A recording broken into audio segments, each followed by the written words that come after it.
Bueno, ahora vamos a ver la descripción del diagrama de operaciones. Bueno, lo primero que tenemos que tener en cuenta es que normalmente la producción de amoníaco es una producción continua. Por lo tanto, pues estas materias primas provienen sobre todo de tuberías directamente de los proveedores, como el gas natural y el agua. Bueno, lo primero que tenemos que hacer es hacerle una prueba al gas natural para su uso, para poderlo usar. La prueba básicamente es el contenido de azufre.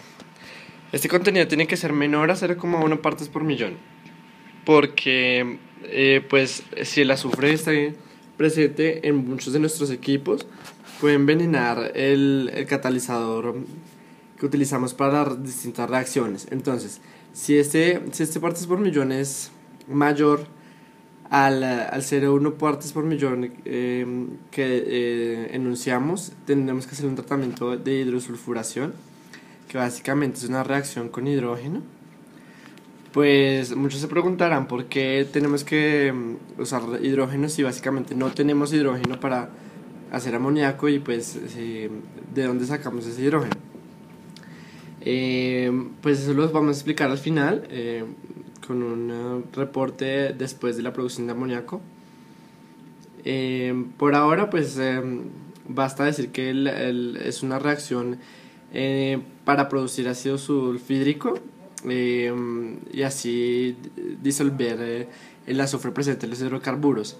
Bueno, cabe aclarar que uno de los proveedores, por ejemplo, Ecopetrol en Colombia, reporta un contenido de partes por millón menor a 0,026 pues partes por millón. Es decir, en muchos de los casos este proceso, este tratamiento no es necesario.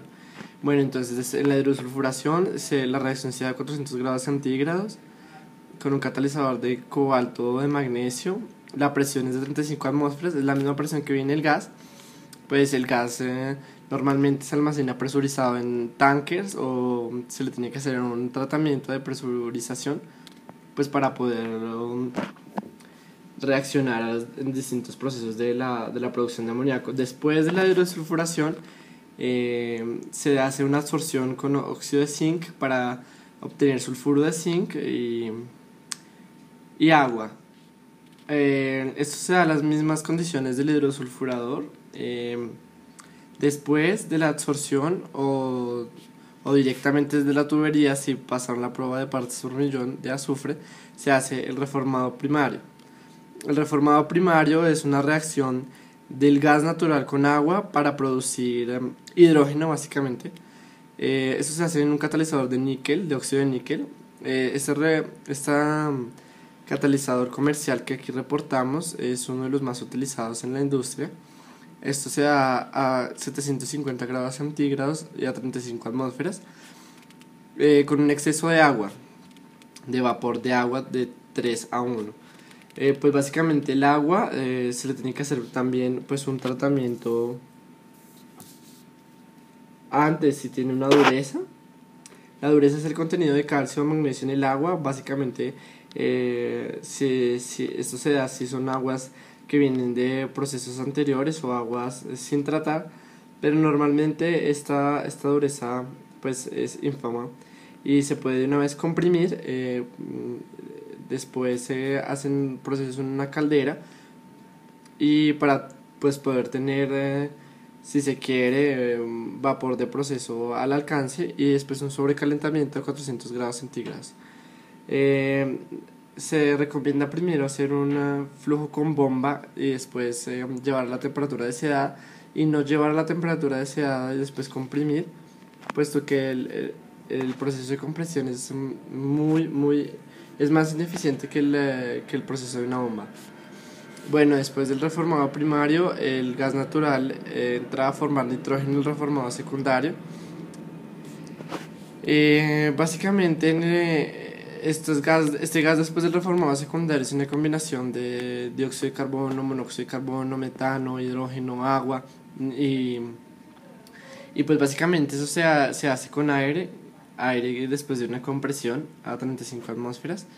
Esto se da a una temperatura de 1000 grados centígrados con un catalizador muy parecido al del reformado primario, pero con unas características mucho más eficientes para soportar altas temperaturas, tan altas temperaturas. Eso se hace con un exceso de aire para asegurar la conversión del nitrógeno. Bueno, el enfriamiento se hace para posteriormente poder hacer un tratamiento con el monóxido de carbono.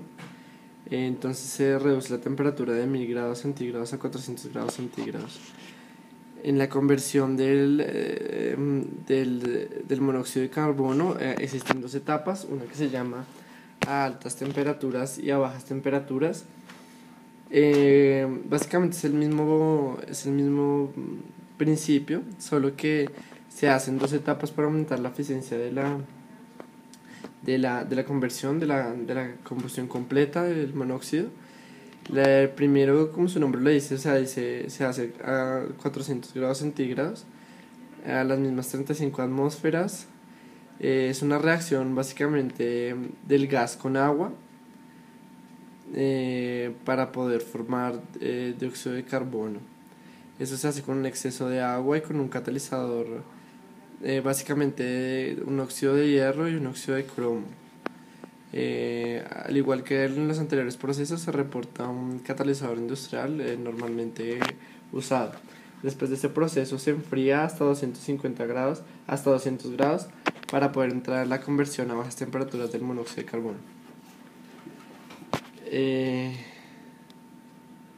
En las bajas temperaturas, el catalizador es muy parecido también al reportado en las altas temperaturas, solo que en este caso es con óxido de zinc.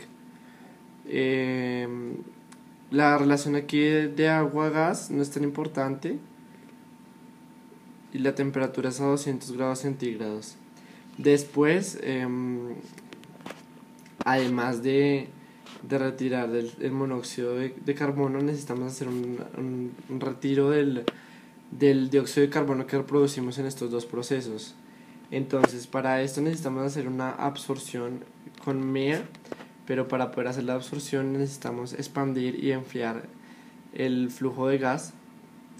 Entonces se necesita a 2 atmósferas y a 40 grados centígrados, puesto que la absorción se favorece a bajas temperaturas. Es necesario hacer esto.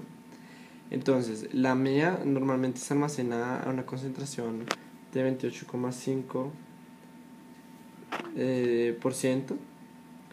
Se hace la absorción hasta lograr una temperatura de final de 60 grados centígrados. Esto se debe a la gran interacción de la MEA con el dióxido de carbono, produciendo calor. Después, la MEA se concentrada en dióxido de carbono se hace pasar por un desorbador, que básicamente es un calentamiento de la MEA, la cual a altas temperaturas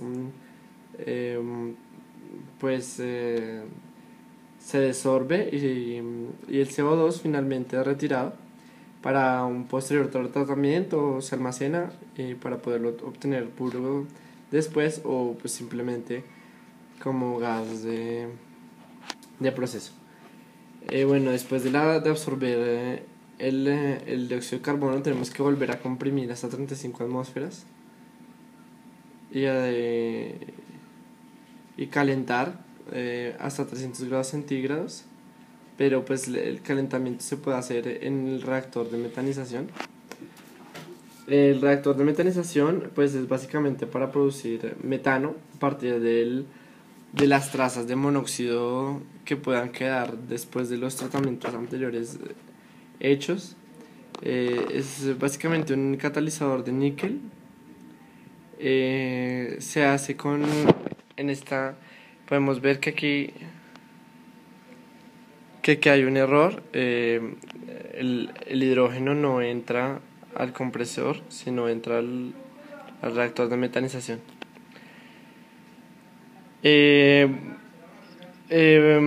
La reacción se hace con un exceso de hidrógeno para poder lograr la conversión a metano.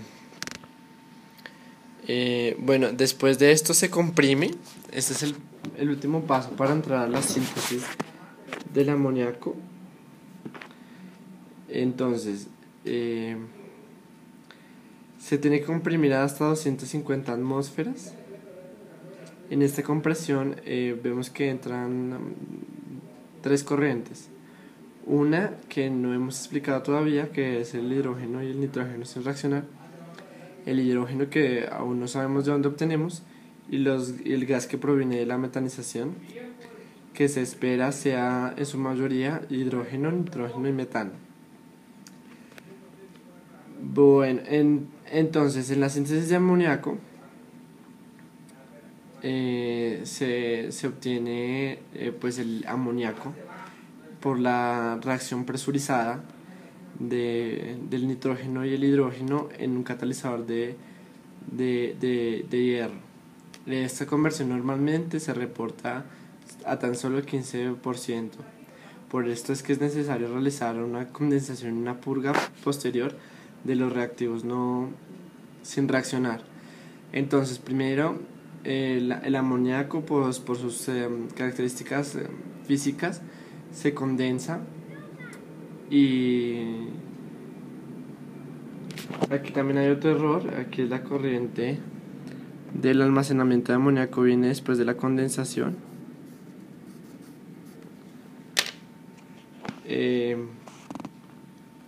Pues que es de donde se obtiene el amoníaco. El amoníaco normalmente se almacena en tanques criogénicos a menos 30 grados centígrados. Si se quiere obtener en vapor, si no se disuelve, y se puede comercializar como líquido.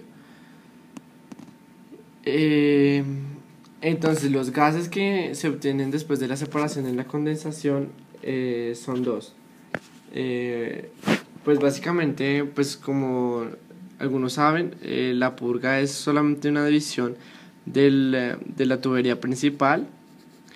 Eso se da en diferentes proporciones según lo desea pues el ingeniero, según las características del ingeniero. Entonces la purga puede ser pequeña o puede ser grande.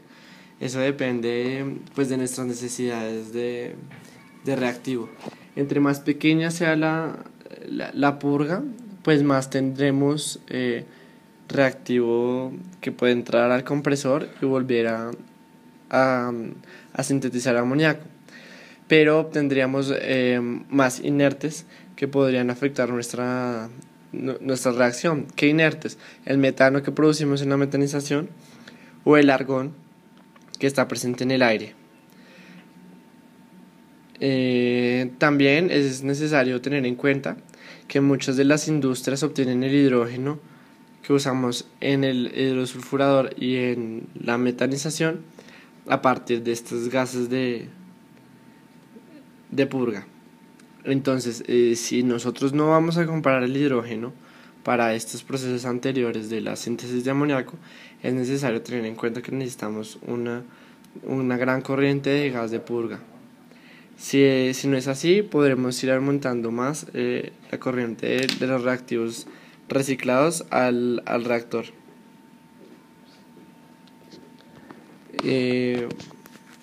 Básicamente eso es todo.